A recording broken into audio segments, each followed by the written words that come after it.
America के लिए straight of Hormuz जी का जंजाल बन चुका है, जिससे निकल पाना अमेरिका के बस की बात नहीं रह गई। अमेरिका स्ट्रेट ऑफ हार्मुज को खाली कराने के लिए जितनी भी कोशिश करता है, उसके लिए उतना ही बड़ा मुसीबत खड़ा हो जाता है। अमेरिका चाहता है कि ईरान हार्मुज से अपनी दावेदारी खत्म कर दे, हार्मुज को खोल दे और वहां से गुजरने वाले जहाजों से टैक्स ना ले, क्योंकि इससे ईरान को काफी फायदा होगा। अमेरिका ईरान को कमजोर करने के लिए इसे कोई भी फायदा नहीं देना चाहता। अमेरिका का यह भी मंशा है कि अगर फायदा कमाना ही है तो वो फायदा अमेरिका की झोली में आना चाहिए, ना कि ईरान को जाना चाहिए। इंटरनेशनल कानून के मुताबिक स्ट्रेट ऑफ हार्मुज ईरान का हिस्सा है, क्योंकि वो ईरान के दायरे में आता है। पर अमेरिका हार्मुज की नाकेबंदी ला कर बैठा है और चाहता है कि ईरान अपने तेल का कारोबार ना कर सके, ताकि इसका ज्यादा से ज्यादा नुकसान हो। खासकर चीन को ईरान का तेल बिल्कुल ना मिल सके। इससे चीन का भी नुकसान होगा और ईरान का भी नुकसान होगा, और बीच में अमेरिका तालियां बजाकर खुशी मनाएगा। पर ईरान कोई कच्चा खिलाड़ी नहीं।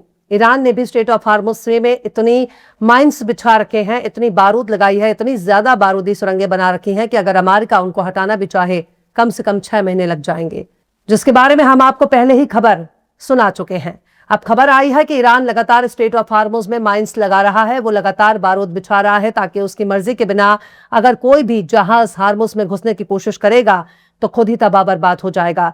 ये माइंस खुद अमेरिका के लिए भी काफी खतरनाक है, क्योंकि अमेरिका की फौज अगर हार्मुज में कब्जे की कोशिश करेगी तो बारूदी सुरंगें उसके लिए मौत बन जाएंगी। सलाम, नमस्ते, सत श्री अकाल। मैं हूं आपके साथ हर्षिता मिश्रा और आप देख रहे हैं टाइम्स मेल। अगर अमेरिका की नेवी हार्मुज में घुसकर ईरान के खिलाफ एक्शन लेने की कोशिश करेगी तो ईरान के बिछाई माइंस में अमेरिका की फौज मारी जाएगी, जो शायद अमेरिका के लिए निहायत ही शर्मिंदगी का सबब बन जाएगा। और अमेरिका ऐसा नहीं चाहता कि उसके फौजी बॉडी बैग में पैक होकर वॉशिंगटन पहुंचे, क्योंकि कुछ ही महीनों में अमेरिका का मिड टर्म इलेक्शन होने वाला है। डोनाल्ड ट्रंप की हालत पहले ही खराब है और आगे चलकर अमेरिका की बागडोर संभाल पाना डोनाल्ड ट्रंप के बस की बात नहीं रह जाएगी। ईरान की IRGC ने इस एक हफ्ते में हार्मुज में और ज्यादा माइंस बिछा दिए हैं। अमेरिका की खुफिया जानकारी के मुताबिक ईरान ने कुछ दिनों पहले ही अतिरिक्त माइंस ड्रॉप किए हैं। जानकारों का अंदाजा है कि तकरीबन 100 से कम माइंस बिछाए गए हैं, लेकिन कितने माइंस बिछाए गए हैं इसका सटीक अंदाजा जाहिर नहीं हो सका। अमेरिका की फौज लगातार इन माइंस को ट्रैक कर रही है। डोनाल्ड ट्रंप पहले ही अमेरिकी नेवी को हुक्म जारी कर चुके हैं कि ईरान की जो गन बोट्स हैं उनको देखते ही गोली मार दो, क्योंकि यही गन बोट्स हार्मुज के पानी में माइंस बिछा रही हैं। पर दिक्कत यह है कि अमेरिका की फौज जिस इलाके में मौजूद है वो ईरान का इलाका है, वो मिडिल ईस्ट का कोई इलाका नहीं है जहां अमेरिका की फौज घुसकर कोई भी कार्यवाही कर जाए। ईरान ना तो लीबिया है, ना इराक और ना ही सीरिया, बल्कि वो ईरान है। इसके पास एक मजबूत फौज है जिसने 40 दिनों की जंग के दौरान अमेरिका और इसराइल जैसे 2 बड़ी ताकतों को धूल चटाकर भगाया है। और अमेरिका महज 3 दिन के भीतर ही सीज फायर चिल्लाने लगा था, जबकि जंग के दौरान ताकतवर मुल्क कभी भी सीज फायर की बात नहीं करता, लेकिन अमेरिका शुरू से ही सीज फायर चिल्लाने लगा और बार बार दूसरे मुल्कों के हाथ पैर जोड़कर ईरान से डील कराने की गुजारिश करने लगा, जो बताने के लिए काफी है कि अमेरिका अपना नुकसान झेल चुका है और अब वो और ईरान के साथ जंग नहीं चाहता। लेकिन डोनाल्ड ट्रंप ने जितनी रंगरैलियां मनाई हैं उनकी फुटेज और वीडियो इजराइल के पास है, और बार बार यही इल्जाम लग रहा है कि इजराइल के ब्लैकमेल की वजह से ही डोनाल्ड ट्रंप ने ईरान पर हमला किया है। अब ट्रंप चाहते हैं कि ईरान के साथ कोई डील हो जाए, वरना बहुत बुरा करेंगे। अमेरिका बार बार ईरान को धमकी दे रहा है, ईरान की पूरी कौम को तबाह बर्बाद करने के लिए बोल रहा है। ईरान के एनर्जी ईंधन के बुनियादी ढांचे को भी तबाह करने की बात कर रहा है, यहां तक कि ईरान की पूरी तहजीब को ही मिटाने की धमकी दे चुका है। पर जितनी बार धमकियां आ रही हैं, ईरान उन धमकियों को ठेंगा दिखा रहा है। अमेरिका जंग के लिए ललकार रहा है, अमेरिका की इज्जत को जूते की नोक पर उछाल रहा है, जो ये बताने के लिए काफी है कि ईरान कोई ऐसा दुश्मन नहीं है जो जख्म खाने के बाद सरेंडर कर देगा। ईरान एक ऐसा जख्मी शेर है जो जितनी बार भी हमला करेगा उसका पंजा ट्रंप की पीठ छील कर रख देगा।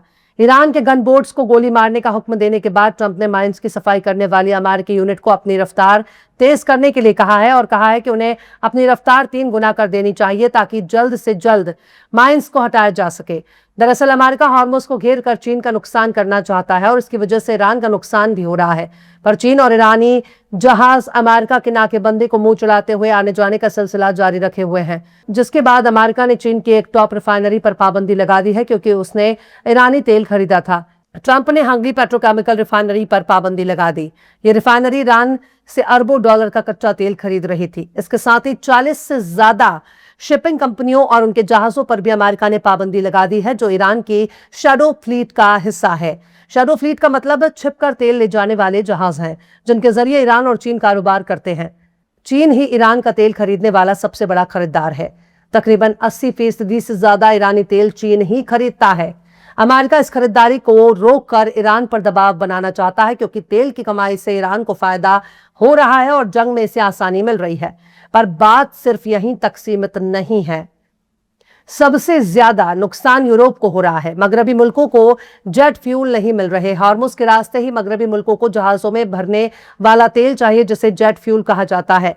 यह बेहद ही अच्छी क्वालिटी का होता है और इसे बहुत ही बारीक तरीके से रिफाइन किया जाता है और इन्हीं का इस्तेमाल जहाजों में होता है, जो नॉर्मल तेल से काफी अलग होता है। इंटरनेशनल एनर्जी एजेंसी ने पहले ही बता दिया कि यूरोप में शायद 6 हफ्ते या इससे भी कम वक्त का जेट फ्यूल बचा हुआ है।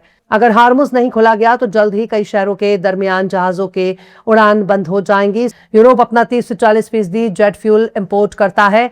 इनमें से आधे से ज्यादा मिडिल ईस्ट से हैं, खासकर सऊदी अरब, यूएई और कुवैत वगैरह से। हार्मुज के जरिए ही तेल यूरोप को पहुंचता है। ईरान के एक्शन की वजह से सप्लाई तकरीबन बंद हो गई है, जिसकी वजह से यूरोप को एनर्जी क्राइसिस का सामना करना पड़ रहा है।